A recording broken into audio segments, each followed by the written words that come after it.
د هند د جنوبي ایالت تامل نادو په کوچني کلی کویلا پالایم کې پاروتی ناګاراین په خپل کوچني دکان کې یوې ځوانې مور ته د کورنیو درملو توصیه کوي.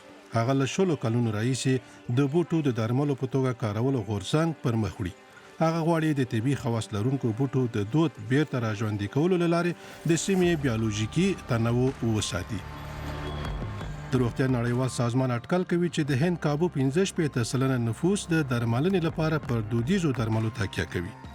خو د اقلیم بدلون او له کروندو څخه تر حده ډیر حاصل اخیستل د دې بوټو په پراخه کچه له منځه تلو باعث شوی دی.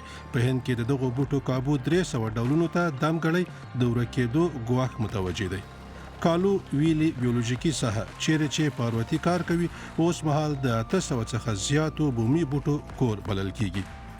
پاروتی د خپل کلی لومړی ښځه ده چې لوړې زده کړې کړې دي. குடும்பத்துல கொஞ்சம் பரம்பரையா அந்த மூலிகை வைத்தியத்தை வந்து موږ د هغې کورنیو چې د بوټو له لارې د دودیزې درملنې سره تړاو لري. په کلي کې هر څوک زموږ کور ته د دوا لپاره راځي. زه چې کله 3 کلنه وم نو په یو ډول جلدي ناروغۍ اخته شوم.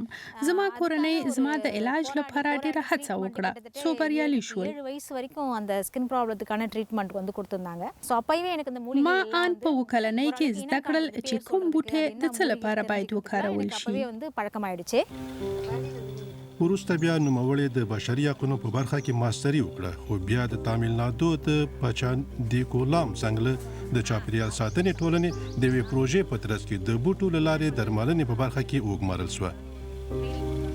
نوموړی له یو بل سره د مرستې یو ډله جوړه کړه چې ښځې د طبي خواص لرونکو بوټو کرلو ته او د کابو 40 ډوله بوټو څخه د سنگار او خوراکي موادو تولید ته واچولې. دغه کار ښځو ته په لومړي ځل د عاید په ترلاسه کولو کې مرسته وکړه. طبي خواص لرونکي بوټي په نږدې ځنګله او یادو کورونو په باغچو کې روزل کیږي. دغه بوټي لومړی وچول کیږي او بیا په لاس تر پروسس وروسته په کمه بیه په شاوخوا کلیو او اړوندو نندارتونونو کې پلورل کیږي. سو இது ஒரு உதாரணனா எங்க ஊருக்கு வந்து زموږ په کلی کې د مثال په توګه عامه ستونزې د ملا او زنګونونو درد دی.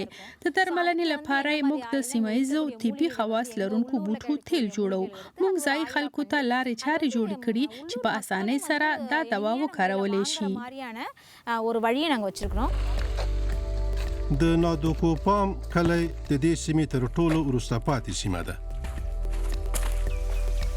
مخکې دلته ښځو یوازې په کاروندو کې د ارزانه بیه کارګرو په توګه کار کوو او یا هم له حقونو محرومه د کور ښځې وي. நான் வந்து 12th முடிச்சு کورنۍ مې د لوړو زده کړو اجازه را نه کړه. زه واده شوم. کله مې چې بچی یو کلن شو د ځان سره د مرستې ډلې په غونډو کې مې ګډون پیل کړ. சுய உதவிக்குழு மூலமா لومړی مې په دې اړه شک درلود چې څنګه به د یو کوچني سره کار وکړای شم او دا چې په دې ټیم کې به له نورو سره کار وکړای شم او کنه. மீட்டிங் வந்து அட்டெண்ட் பண்ணேன். په نږدې پراتو د اناني نرسري په باغچو کې د دې ډلې او په سیمه کې د کورنیو باغچو لپاره طبي خواص لرونکي بوټي روزل کیږي. سیلوی د دغه باغچې مشره ده. پایداري دغه له مهمو اصولو څخه یو اصل دی. எனக்கு இப்போ இந்த குங்குமத்துல வந்து எனக்கு 500 که زما 1500 بوټي په کار وي نو زه له ځنګله یوازې 1500 تخمونه راوړم.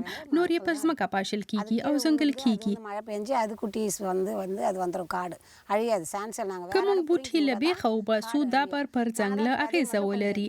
دلته تخمونه شیندو ترڅو بیرته ځنګل شي. دلته د تخمونو او بوټو د ویجاړېدو هیڅ ګواښ نشته. அழியதுக்கான ஒரு சான்ஸே இல்லை. پایداري د پاروتی لخوا د مرستې رامنځته شوو ټولو ډلو لپاره یو اصلي موخه ده. پاروتی روښانوي چې څرنګه هغه سیستم چې دای تضمینوي رامنځته کړی دی. کله چې موږ سیمایي سرچینې لرو او دا په کافي مقدار کې موجود وي نو موږ دا پلان جوړو چې څنګه د هغو څخه ارزښتناک توکي جوړ کړو. د بوټو د کمښت په صورت کې بیا موږ پریکړه کوو چې څنګه د تکثیر لارې بیا تولید کړو. د پاروتی ناګاراجن د مخکښتوب زیار او فعالیتونو له برکته ډیر بوټي اوس بیرته په خوړو کې کارول کیږي. له بل لوري اوس له دغې لارې پسونه ښځې د خپلو کورنیو لپاره نفقه هم برابروي.